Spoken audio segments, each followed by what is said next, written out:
Hello दोस्तों, स्वागत है आप सभी का हमारे इस यूट्यूब चैनल पर। दोस्तों, आज की इस वीडियो में हम बात करेंगे यूजीसी नेट के सेकंड पेपर के सिलेबस के बारे में। यहाँ पर हम हिंदी साहित्य को, हिंदी लिटरेचर के सिलेबस को देखेंगे। देखिए, अगर आप दिसंबर या फिर जून का एग्ज़ाम देने वाले हैं तो आप सिलेबस के हिसाब से अपने एग्ज़ाम की तैयारी कीजिए, ठीक है। क्योंकि देखिए, अगर हम जिस भी एग्ज़ाम की तैयारी कर रहे हैं या करने वाले हैं तो सिलेबस को देखना और उसी हिसाब से सिलेबस को कंप्लीट करना ये काफ़ी ज़्यादा ज़रूरी होता है, ठीक है। तो अगर आपने यूजीसी नेट के फर्स्ट पेपर का सिलेबस नहीं देखा है तो हमारे चैनल एमएससी नेट ज़ारा पर आप देख सकते हैं। वहाँ पर मैंने सिलेबस का वीडियो अपलोड कर दिया है। और साथ ही साथ जो नए अभ्यर्थी हैं जिनको नेट ज़ारा के बारे में बिल्कुल भी पता नहीं है कि एनटीए क्या होता है, नेट ज़ारा क्या होता है, तो इसको लेकर भी हमारे द्वारा एक वीडियो अपलोड कर दिया गया है। अगर आप नेट ज़ारा के बारे में आपको बिल्कुल भी नहीं पता है तो आप उस वीडियो को एक बार ज़रूर देखें। और मुझे उम्मीद है कि अगर आप एक बार देखेंगे तो अगर आप नेट ज़ारा के बारे में नहीं जानते हैं तो लगभग सारी चीज़ें आपको उस एक सिंगल वीडियो से पता चल जाएगा, ठीक है। तो अगर आपने वो वीडियोस नहीं देखा है तो एक बार हमारे चैनल पर अपलोड है, आप ज़रूर देखिए। यहाँ पर देखिए, हम सेकंड पेपर के बारे में बात करने वाले हैं। फर्स्ट पेपर के बारे में ऑलरेडी बात किया जा चुका है और वीडियो भी अपलोड हो चुका है हमारे चैनल पर, ठीक है। तो यहाँ पर हम यूजीसी नेट का जो सेकंड पेपर है, देखिए सेकंड पेपर सबका अपना अपना होता है। अगर मान लीजिए किसी अभ्यर्थी का, किसी छात्र का हिस्ट्री है तो किसी का हिंदी है, तो सबका अलग अलग होता है। लेकिन जो फर्स्ट पेपर होता है सबका सेम होता है। अगर आप किसी भी सब्जेक्ट से हैं तो सबका सेम होता है। थोड़ी सी हम बात पैटर्न पे कर लेते हैं। देखिए, यूजीसी नेट के एग्ज़ाम में, ठीक है, यूजीसी नेट के एग्ज़ाम में दो पेपर होता है, पेपर फर्स्ट और पेपर सेकंड। पेपर फर्स्ट सबका सेम होता है। इसमें 50 प्रश्न रहते हैं, 2 नंबर के रहते हैं, यानी कुल मिलाकर यहाँ पर 100 नंबर आपको, यहाँ पर 100 नंबर का रहेगा। वहीं दूसरे पेपर के बारे में बात करें तो 100 क्वेश्चन यहाँ पर रहेंगे, पूछे जाएंगे और 200 अंकों का होगा। तो कुल मिलाकर यूजीसी नेट के एग्ज़ाम में 300 अंकों का प्रश्न आपसे पूछा जाता है और इसी में कट ऑफ के हिसाब से नेट जेआरएफ या फिर ओनली पीएचडी आप सभी को दिया जाता है, ठीक है। तो देखिए, आज इस वीडियो में हम यूजीसी नेट के हिंदी साहित्य के सिलेबस को देखेंगे, ठीक है। तो अगर आप हमारे चैनल पर नए हो तो चैनल को सब्सक्राइब कर दीजिए और साथ ही साथ आप हमारे वीडियोस को शेयर कर सकते हैं, ठीक है। यहाँ पर आप देख सकते हैं ये हिंदी लिटरेचर का सब सिलेबस है, ठीक है। यहाँ पर आप कोड देख सकते हैं, 20 यहाँ पर कोड है, ठीक है। देखिए, यहाँ पर 10 यूनिट दिया गया है, ठीक है। इकाई देख सकते हैं, फर्स्ट तो यहाँ पर 10 यूनिट दिया गया है, 10 यूनिट, ठीक है, 10 यूनिट दिया गया है, ठीक है। तो पहले हम 10 यूनिट को देख लेते हैं, उसके बाद अंदर में क्या क्या चीज़ें दी गई है उसको देखते हैं। तो देखिए, यूनिट फर्स्ट है, यहाँ पर आप देख सकते हैं यूनिट फर्स्ट है हिंदी भाषा और उसका विकास, ठीक है। यूनिट फर्स्ट है हिंदी भाषा और उसका विकास। यूनिट दूसरा है हिंदी साहित्य का इतिहास, ठीक है। यूनिट आप सेकंड देख सकते हैं हिंदी साहित्य का इतिहास। यूनिट थर्ड यहाँ पर आप देख सकते हैं, ठीक है। यूनिट थर्ड यहाँ पर देख सकते हैं कि यूनिट थर्ड है साहित्य शास्त्र, ठीक है। यूनिट तीसरा है साहित्य शास्त्र। यूनिट चौथा है वैचारिक पृष्ठभूमि, ठीक है। यहाँ पर देख सकते हैं आप वैचारिक पृष्ठभूमि, यूनिट 4, ठीक है। यूनिट 5 की बात करें हमें यहाँ पर तो आप देख सकते हैं कि हिंदी कविता है। यूनिट 5 का नाम है हिंदी कविता, यानी इसमें आपको हिंदी कविता पढ़ना पड़ेगा यूनिट 5 में। आगे चलते हैं, आगे आप यहाँ पर देख सकते हैं यूनिट 6 में, यहाँ पर आप देख सकते हैं यूनिट 6 हिंदी उपन्यास, ठीक है, हिंदी उपन्यास। यूनिट 7 है यहाँ पर हिंदी कहानी, यानी कुछ कहानियाँ रहेंगी जिन्हें हमें पढ़ना है, जो कि यूजीसी नेट के सिलेबस में है। उन कहानियों को हमें पढ़ना है, वहीं से प्रश्न पूछे जाएंगे। तो यूनिट 7 देख सकते हैं कि हिंदी कहानियाँ हैं। इसमें आप देख सकते हैं कि अलग अलग लेखक के अलग अलग कहानियाँ हैं। और यूनिट 8 को देख सकते हैं आप, यूनिट 8 हिंदी नाटक, ठीक है। यहाँ पर आपको नाटक पढ़ना पड़ेगा, ठीक है। यहाँ पर अलग अलग देख सकते हैं कि नाटक है। और यूनिट 9 में देख सकते हैं कि निबंध है, हिंदी निबंध, ठीक है। यूनिट 9 में हिंदी निबंध। वहीं अगर हम बात करें यूनिट 10 के तो आप यहाँ पर देख सकते हैं यूनिट ये 10 है, ठीक है। यूनिट 10 आत्मकथा, जीवनी तथा अन्य गद्य विधाएं। तो आत्मकथा, जीवनी तथा अन्य गद्य विधाओं से यहाँ पर कुछ दिए गए हैं, ठीक है। यहाँ पर देखिए कुछ आत्मकथा है तो कुछ जीवनी है और कुछ अन्य विधाएं हैं और ये सारी चीज़ें आपको पढ़नी है और यहीं से एग्जाम में प्रश्न पूछा जाएगा। तो कुल मिलाकर आपको उम्मीद है कि इतना समझ में आया होगा कि हिंदी साहित्य में कुल मिलाकर 10 यूनिट है, जो कि अभी मैंने यूनिट के बारे में बताया। और यहाँ पर आप देखिए, चलिए अब हम देखते हैं एक एक यूनिट में के अंदर के हमें एक एक यूनिट में क्या क्या पढ़ना है, ठीक है। तो यहाँ पर देखिए यूनिट फर्स्ट है जो कि अभी आप हमने देखा कि हिंदी भाषा और उसका विकास। ठीक है, यूनिट फर्स्ट है हिंदी भाषा और उसका विकास। तो यहाँ पर देखिए क्या क्या चीज़ें हमें पढ़नी है। हिंदी साहित्य की हिंदी की ऐतिहासिक पृष्ठभूमि, प्राचीन भारतीय आर्य भाषाएं, मध्यकालीन भारतीय आर्य भाषाएं, पाली प्रकृति, ठीक है, पाली प्रकृति, सौरसेनी, सौरसेनी, अर्धमागधी, मागधी, अपभ्रंश और उनकी विशेषताएं, अपभ्रंश, अवहट और पुरानी हिंदी का संबंध, आधुनिक भारतीय आर्य भाषाएं, उनका वर्गीकरण। तो यहाँ से पाली से और प्रकृति से यानी भाषाओं से एक प्रश्न बनते हैं आपके। ठीक है, तो इनको बिल्कुल आपको अच्छे से पढ़ना है। आगे हम देखते हैं। देखिए आगे है हिंदी का भौगोलिक विस्तार, हिंदी की उपभाषाएं, पश्चिम हिंदी, पूर्वी हिंदी, राजस्थानी, बिहारी तथा पहाड़ी वर्ग और उनकी बोलियां, यहाँ पर खड़ी बोली, ब्रज और अवधी की विशेषताएं, हिंदी के विविध रूप, हिंदी, उर्दू, दक्षिणी हिंदुस्तानी, हिंदी का भाषिक स्वरूप, हिंदी का स्वनिम व्यवस्था, उद्यम और खंडेयतर, हिंदी ध्वनियाँ व वर्गीकरण का आधार, हिंदी शब्द रचना, उपसर्ग, प्रत्यय, समास, हिंदी की रूप रचना, लिंग, वचन और कारक व्यवस्था के संदर्भ में संज्ञा। ठीक है, आगे देखते हैं। यहाँ पर देख लीजिए संज्ञा, सर्वनाम, विशेषताएं। ठीक है, संज्ञा, सर्वनाम, विशेषताएं, क्रियारूप, हिंदी का यहाँ पर देख सकते हिंदी की रूप रचना, लिंग, वचन, नाट कारक व्यवस्था के संदर्भ में संज्ञा, सर्वनाम, विशेषता और क्रिया रूप, हिंदी वाक्य रचना, हिंदी भाषा प्रयोग के विविध रूप, बोली, मानक भाषा, राज्य भाषा, राष्ट्रभाषा और संपर्क भाषा, संचार माध्यम और हिंदी कंप्यूटर और कंप्यूटर हिंदी, हिंदी की संवैधानिक स्थिति, देवनागरी लिपि, विशेषताएं और मानकीकरण। तो इस प्रकार से ये यहाँ पर पॉइंट दिया गया है कि यहाँ से हम प्रश्न पूछेंगे। तो देखिए अभी मैंने आप सभी को बताया कि यहाँ पर जो भाषाएं वहाँ से प्रश्न बनते हैं और यहाँ पर देखिए जो संवैधानिक स्थिति है देवनागरी, यहाँ से भी एक दो प्रश्न निश्चित तौर पर हमेशा अगर आप PY को उठाकर देखेंगे तो हमेशा यहाँ से प्रश्न बनते ही बनते हैं। तो इस प्रकार से देखिए ये हमारा जो पहला यूनिट है हिंदी भाषा और उसका विकास, तो यहाँ पर जो इसमें दिए गए हैं तो आप इसको बिल्कुल ऐसे ही पढ़िए। ठीक है, अब हम बात करते हैं यूनिट सेकंड के बारे में, हिंदी साहित्य का इतिहास। ठीक है, हिंदी साहित्य का इतिहास। देखिए हिंदी साहित्यिक दर्शन, हिंदी साहित्य के इतिहास लेखन की विधियाँ, हिंदी साहित्य का काल विभाजन और नामकरण, आदिकाल की विशेषताएं, साहित्यिक प्रवृत्तियाँ, राष्ट्र साहित्य, आदिकालीन हिंदी का जैन साहित्य, सिद्ध और नाथ साहित्य, अमीर खुसरो की हिंदी कविता, विद्यापति और उनका यहाँ पर देख सकते हैं विद्यापति और उनकी पदावली और लौकिक साहित्य। ठीक है, उसके बाद भक्ति काल है। आप सभी अगर हिंदी आपने पढ़ा होगा तो इसमें आपको भक्ति काल, रीतिकाल ये सारी चीज़ें दी गई है। तो भक्ति आंदोलन के उदय के सामाजिक सांस्कृतिक कारण, भक्ति आंदोलन का अखिल भारतीय स्वरूप और उनका अंतः प्रादेशिक वैशिष्ट्य। ठीक है, भक्ति काव्य की सामाजिक संस्कृति पृष्ठभूमि, अलवार संत। ठीक है, भक्ति काव्य के प्रमुख संप्रदाय और उनका वैचारिक आधार, निर्गुण, सगुण कवि और उनका काव्य। ठीक है, इसके बाद देखिए यहाँ पर रीतिकाल है। ठीक है, यहाँ पर देखिए सारी चीज़ें यहाँ पर दी गई है कि कहाँ कहाँ से प्रश्न पूछा जाएगा। तो रीतिकाल है, यहाँ पर दूसरा पॉइंट देख सकते हैं। पहला भक्ति काल था। रीतिकाल में देखिए सामाजिक सांस्कृतिक पृष्ठभूमि, रीतिकाल की प्रमुख प्रवृत्तियाँ, रीतिबद्ध, रीतिसिद्ध, रीतिमुक्त, रीति कवियों का, यहाँ पर देख सकते हैं रीति कवियों का आरतत्व। ठीक है, आरतत्व। उसके बाद है रीतिकाल के प्रमुख कवि और उनका काव्य है। ठीक है, इसके बाद पढ़ना है हमें आधुनिक काल। ठीक है, यहाँ पर देखिए आधुनिक काल, यहाँ पर अभी आपने भक्ति काल देखा, रीतिकाल देखा और यहाँ पर अब है आधुनिक काल। तो आधुनिक काल में क्या क्या है इसको हम देख लेते हैं। देखिए हिंदी गद्य का उद्भव और विकास, यानी हिंदी गद्य का उद्भव और विकास किस प्रकार से हुआ आधुनिक काल में। इसके बाद है भारतेंदु पूर्व हिंदी गद्य, 1857 की क्रांति और सांस्कृतिक पुनर्जागरण, भारतेंदु और उनका युग, पत्रकारिता का प्रारंभ, 19वीं शताब्दी की हिंदी पत्रकारिता, आधुनिक की अवधारणा। ठीक है, तो यहाँ से प्रश्न बनते हैं। इसके बाद युग है द्विवेदी युग, आप देख सकते हैं छायावाद, ये सारी चीज़ों से प्रश्न पूछा जाता है। तो चलिए हम देख लेते हैं द्विवेदी युग। महावीर प्रसाद द्विवेदी और उनका युग, हिंदी नवजागरण और सरस्वती राष्ट्रीय काव्य धारा के प्रमुख कवि। ठीक है, यहाँ पर देख सकते हैं आप। उसके बाद है स्वच्छंदतावाद और उनके प्रमुख कवि।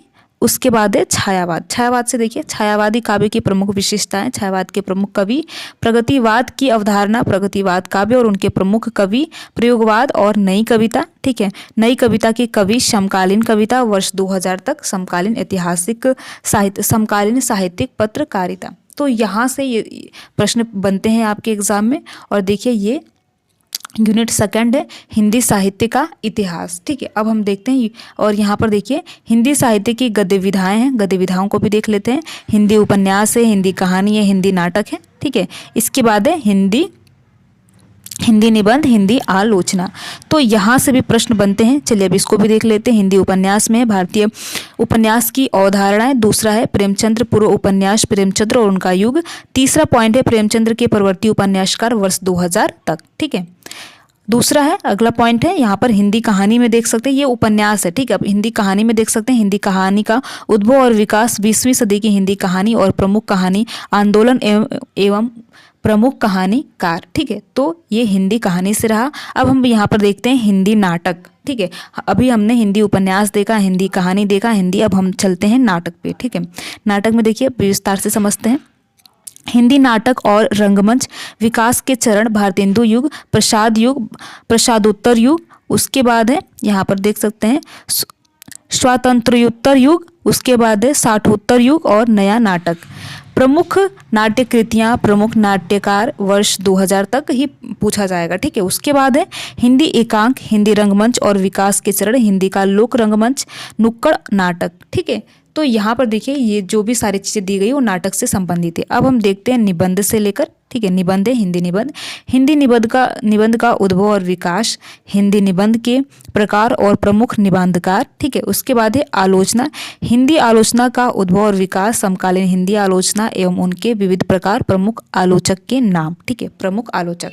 तो ये रहा, देखिए ये रहा हमारा यूनिट सेकंड में हिंदी साहित्य की गद्य विधाएं।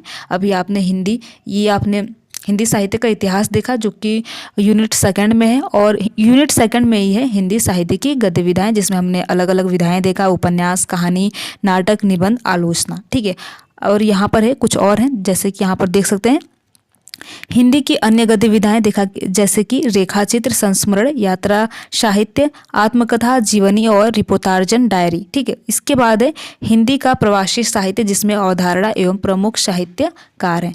तो ये रहा यूनिट सेकंड। अब हम देखते हैं यूनिट थर्ड के बारे में कि यूनिट थर्ड में हमें क्या क्या पढ़ना है। तो यहाँ पर आप देख सकते हैं कि साहित्य शास्त्र है यहाँ पर। ठीक है, यहाँ पर देखिए ये एक लंबा चौड़ा लिस्ट है, आप जो कि देख सकते हैं। चलिए इसको भी हम देख लेते हैं। ये साहित्य शास्त्र है।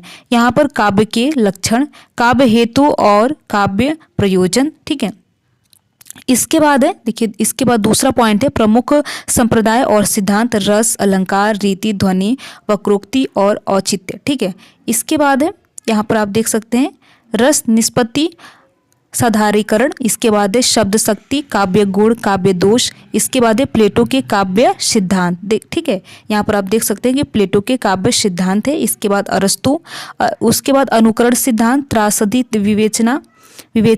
विवेचन सिद्धांत। इसके बाद है वर्ड्सवर्थ का काव्य भाषा सिद्धांत। इसके बाद है कॉलरिज कल्पना और फैंटेसी। ठीक है, टी.एस. इलियट का है, यहाँ पर देख सकते हैं टी.एस. इलियट का है निवैरिकता का सिद्धांत। यहाँ पर देख सकते हैं निर्वैरिकता का सिद्धांत, परंपरा की अवधारणा। ठीक है, तो यहाँ पर आप देख सकते हैं कुछ अलग अलग शब्द हैं। ठीक है, तो ये सारी चीज़ें पढ़ना है। और लास्ट पॉइंट देख लेते हैं आई.ए. रिचर्ड का। आप देख सकते हैं आई.ए. रिचर्ड का है मूल सिद्धांत, संप्रेषण सिद्धांत तथा काव्य भाषा सिद्धांत, रूसवाद। ठीक है, इसके बाद है नई समीक्षा में देख सकते हैं मिथक है, फंतासी है, कल्पना है, प्रतीक है और बिंब है। तो ये सारी चीज़ें साहित्य शास्त्र हैं जो कि यहाँ पर अलग अलग आप देख सकते हैं कि जैसे कि अरस्तु, प्लेटो, इनका सिद्धांत भी पढ़ना है। ठीक है, इसके बाद हम चलते हैं यूनिट 4 में। यहाँ पर आप देख सकते हैं यूनिट 4 वैचारिक पृष्ठभूमि। ये भी काफ़ी ज़्यादा इंपॉर्टेंट, देखिए सिलेबस में जो भी चीज़ें होती है वो काफ़ी ज़्यादा इंपॉर्टेंट होती है और बिल्कुल सिलेबस को आपको इग्नोर नहीं करना है, बल्कि आपको जो अपनी तैयारी है वो सिलेबस को लेकर ही, सिलेबस को पकड़ के ही करना है। ठीक है, तो सिलेबस को इग्नोर नहीं करना है। आप इसका प्रिंट आउट निकलवा कर अपने पास रख लीजिए और देखते रहिए, उसी के हिसाब से अपने एग्जाम की तैयारी करते रहिए, चाहे आप दिसंबर का एग्ज़ाम देने वाले हैं या फिर आप जो जून का एग्ज़ाम देने वाले हैं। ठीक है, तो यहाँ पर देखिए हम यूनिट 4 को देख रहे हैं, ठीक है। यहाँ पर है वैचारिक पृष्ठभूमि। यहाँ पर देखिए भारतीय नवजागरण और स्वाधीनता आंदोलन की वैचारिक पृष्ठभूमि। अगला पॉइंट है हिंदी नवजागरण, खड़ी बोली आंदोलन, विलियम फोर्ड कॉलेज, ठीक है। इसके बाद है भारतेंदु और हिंदी नवजागरण, महावीर प्रसाद द्विवेदी और हिंदी नवजागरण, गांधीवाद दर्शन, अंबेडकर दर्शन, लोहिया दर्शन, ये सारी चीज़ें पढ़ना है। इसके बाद है मार्क्सवाद, मनोविश्लेषणवाद, अरस्तुवाद, उत्तर आधुनिकतावाद, अस्मिकता मूलक विमर्श, उसके बाद दलित, स्त्री, आदिवासी एवं अल्पसंख्यक, इनके बारे में भी पढ़ना है। तो ये रहा यूनिट 4, जो कि आप देख सकते हैं कि वैचारिक पृष्ठभूमि हमें पढ़ना है, जो कि अंबेडकरवाद, गांधीवाद, लोहिया दर्शन, ये सारी चीज़ें हमें पढ़ना है, ठीक है। अब हम चलते हैं, यहाँ पर आप देख सकते हैं कि इकाई यानी यूनिट ये 5 है, जिसमें हिंदी कविता हमें पढ़ना है। यहाँ पर कुछ कविता दिए गए हैं जिनको हमें पढ़ना है और वहीं से प्रश्न पूछे जाते हैं। तो चलिए कविता को भी देख लेते हैं। यहाँ पर पृथ्वीराज रासो का देख सकते हैं रेवा तट। दूसरा है अमीर खुसरो का देख सकते हैं खुसरो की पहेलियाँ और मुकरियाँ, ठीक है। इसके बाद यहाँ पर तीसरा देख सकते हैं विद्यापति की पदावली, संपादक डॉक्टर नरेंद्र झा। पद संख्या 1 से लेकर 25 तक ही पढ़ना है, ठीक है। तो 1 से लेकर 25 तक ही पढ़ना है। आगे हम देखते हैं कौन सी कविता। यहाँ पर आप कबीर दास का देख सकते हैं हजारी प्रसाद द्विवेदी, पद संख्या 160 से 209 तक, ठीक है। 160 से लेकर 209 तक ही पढ़ना है, ठीक है, 209। आगे देखते हैं जायसी ग्रंथावली देख सकते हैं आप, जायसी ग्रंथावली, नागमती वियोग खंड हमें पढ़ना है। सूरदास का देख सकते हैं भ्रमण गीत सार, पद संख्या यहाँ पर 21 से लेकर 70 तक पढ़ना है। तुलसीदास जी का देख सकते हैं रामचरितमानस उत्तरकांड पढ़ना है, ठीक है। तुलसीदास जी का रामचरितमानस में उत्तरकांड पढ़ना है। बिहारी यहाँ पर आप देख सकते हैं, देखिए यहाँ पर आप देख सकते हैं, यहाँ पर हमें बिहारी सत्ताई का देख सकते हैं कि दोहा 1 से लेकर 50 तक पढ़ना है। घनानंद का देख सकते हैं, घनानंद कवित का देख सकते हैं, कवित संख्या 1 से लेकर 30 तक पढ़ना है। मीराबाई का देख सकते हैं, विश्वनाथ त्रिपाठी, यहाँ प्रारंभ से 20 तक के पढ़ने हैं हमें, प्रारंभ से यानी 1 से लेकर 20 तक के। तो जो यहाँ पर नाम दिए गए हैं उनकी हमें कविता पढ़ना है। अयोध्या सिंह उपाध्याय हरिऔध का देख सकते हैं प्रिय प्रवास पढ़ना है। मैथिली शरण गुप्त का देख सकते हैं भारत भारती साकेत नवम उपसर्ग पढ़ना है। जयशंकर प्रसाद का आंसू कमायनी, श्रद्धा, लज्जा और इड्डा, ये पढ़ना है, ठीक है। ये कविताएं हैं। यहाँ पर निराला जी का देख सकते हैं कि जूही की काली, जागो फिर एक बार, सरोज स्मृति, राम की शक्ति पूजा, कुकर मुत्ता, ठीक है। बांधो न नाव इस ठाव बधू, ठीक है, बांधो न नाव इस ठाव बधू, ये पढ़ना है। ये सारी कविताओं के नाम है, ठीक है। अगला है सुमित्रा नंदन पंत जी का देख सकते हैं परिवर्तन और प्रथम रश्मि हमें पढ़ना है। अगला हम देख सकते हैं महादेवी वर्मा जी का, देखिए भिन्न भी मैं हूँ तुम्हारे रागिनी भी मैं हूँ, और मैं नीर भरी दुख की बादली, फिर विकल है प्राण मेरे, या मंदिर का दीप इसे नीरव जलने दो, द्रुत झरा जगत के त्राण, यहाँ पर देख सकते जीर्ण पत्र, ठीक है। तो ये देखिए कविता का नाम है। हमें महादेवी जी की जो कविता है उनको भी पढ़ना, यहाँ पर नाम दिया गया है। इसके बाद देखिए रामधारी सिंह दिनकर जी का है उर्वशी, और तृतीय अंक ही पढ़ना है रश्मि रथी का।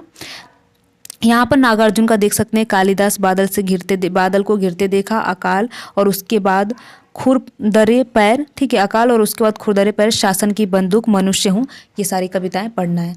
सच्चिदानंद हीरानंद वात्स्यायन अज्ञान का आप देख सकते हैं कि कलगी बाजरे की, या दीप अकेला, हरी घास पर छड़ भर, ठीक है। तो ये कविता का नाम है, ये पढ़ना है। उसके बाद भवानी प्रसाद मिश्र का है गीत फरोश, छतपुड़ा के जंगल। मुक्तिबोध का देख सकते हैं भूल गलती, ब्रह्मा राक्षस अंधेरे में, ये पढ़ना है। और धूमिल का देख सकते हैं यहाँ पर नक्सलवाड़ी, मोचीराम, अकाल दर्शन और रोटी और संसद। तो ये रहा जो कविताएं हैं, हिंदी कविताएं यूनिट 5 में। तो हमें यहाँ पर कविताएं पढ़ना है। आप यहाँ पर देख सकते हैं कि हिंदी कविता यानी जो कविताएं यहाँ पर दी गई है तो हमें कविताएं पढ़ना है। अब हम चलते हैं यूनिट 6 पे। आप यहाँ पर देख सकते हैं यूनिट 6 है हिंदी उपन्यास पढ़ना है। यहाँ पर गौरी पद का देख सकते हैं कि देवरानी जेठानी की कहानी, ठीक है। उसके बाद है लाला श्रीनिवास दास का देख सकते हैं परीक्षा गुरु। उसके बाद प्रेमचंद्र का गोदान, जो कि काफ़ी ज़्यादा फेमस है। गोदान आप सभी ने यहाँ पर पढ़ाई भी होगा, ठीक है। इसके बाद है अज्ञेय जी का देख सकते हैं शेखर एक जीवनी भाग 1 पढ़ना है। हजारी प्रसाद द्विवेदी का बाण भट्ट की आत्मकथा, ठीक है। तो ये रहा उपन्यास। आगे भी है यहाँ पर फरीश्वर नाथ रेणु का देख सकते हैं मैला आंचल, जो कि काफ़ी ज़्यादा फेमस है, ठीक है। इसके बाद यशपाल का झूठ सच है, अमृतकाल। अमृतलाल सागर का देख सकते हैं मानस का हंस। और तीसरा है भीष्म शाहनी तमस है। और श्रीलाल शुक्ल का देख सकते हैं राग दरबारी है। कृष्ण सोबती का देख सकते हैं जिंदगी नामा है। और मनु भंडारी का देख सकते हैं अब आपका बंटी है। और जगदीश चंद्र का है यहाँ पर धरती धन नापना। ठीक है, तो ये है यहाँ पर उपन्यास जो कि हमें यूजीसी नेट का एग्जाम देने के लिए पढ़ना है। आगे हम यूनिट 7 पे चलते हैं। देखिए इस प्रकार से कुल 10 यूनिट है। तो देखिए इसमें हिंदी कहानी पढ़ना है। कहानी को भी हम देख लेते हैं, एक एक कहानी को हम देख लेते हैं, जिससे कि देखिए आपके दिमाग में रहे कि हाँ ये कहानी हमें यूजीसी नेट के पेपर में पढ़ना है। इसके देखिए सिलेबस को इतना विस्तार से बताने का केवल व केवल एक ही मतलब है कि आपको सारी चीज़ें बिल्कुल समझ में आए। अगर ये वीडियो देखने के बाद जब आप सिलेबस देखें तो आपको लगे कि अगर आप पहली बार देख रहे हैं तो आपको लगे कि हाँ मैंने सुना है, तो इसलिए पूरा विस्तार से मेरे द्वारा ये सारी चीज़ें आपको बताई जा रही। नहीं तो मैं ऐसे भी आप सभी को सिलेबस बता देती कि देख लीजिए 10 यूनिट है और इसमें ये का हिंदी उपन्यास, हिंदी कहानी, हिंदी नाटक, ये सारी चीज़ें पढ़ना है। लेकिन देखिए ऐसे नहीं होता है। अगर हमको यूजीसी नेट का एग्जाम देना है तो आप सभी को पता है कि बहुत ही ज़्यादा विस्तार से पढ़ना पड़ेगा, तभी जेआरएफ क्लियर होता है। क्योंकि देखिए दिन प्रतिदिन कंपटीशन का जो लेवल है वो बढ़ता ही जा रहा है, घट नहीं रहा। आप देखेंगे अभ्यर्थियों की संख्या काफ़ी ज़्यादा है और ये सारी चीज़ें बिल्कुल बढ़ ही रही है, तो आपको मेहनत भी उसी हिसाब से करना पड़ेगा। तो हम देखते हैं यूनिट 7 जो कि हिंदी कहानी है। यूनिट 7 देख सकते हैं, हिंदी कहानी है। यहाँ पर देखिए राजेंद्र बाला घोष का है बंग महिला।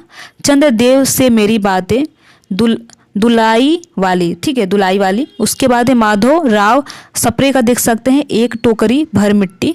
ये काफ़ी अच्छी कहानी है, एक टोकरी भर मिट्टी। उसके बाद है सुभद्रा कुमारी चौहान का राही है। प्रेमचंद्र का ईदगाह। ईदगाह देखिए क्लास 6 या 7 के हिंदी में भी था। ठीक है, ईदगाह। इसके बाद है दुनिया का अनमोल रतन, राधिकारमण। ठीक है, यहाँ पर देख सकते हैं कि यहाँ पर राजा राधिकारमण प्रसाद सिंह। ठीक है, कानों में कंगना। ठीक है, उसके बाद है चंद्रधर शर्मा गुलेरी का है उसने कहा था। ये कहानियों के नाम है जो अभी मैं आपको बता रही हूँ, ये कहानियों के नाम है। जयशंकर प्रसाद जी का है आकाशदीप। जैलेंद्र का है अपना अपना भाग्य। फरीश्वर नाथ रेणु का है तीसरी कसम और लाल पान की बेगम।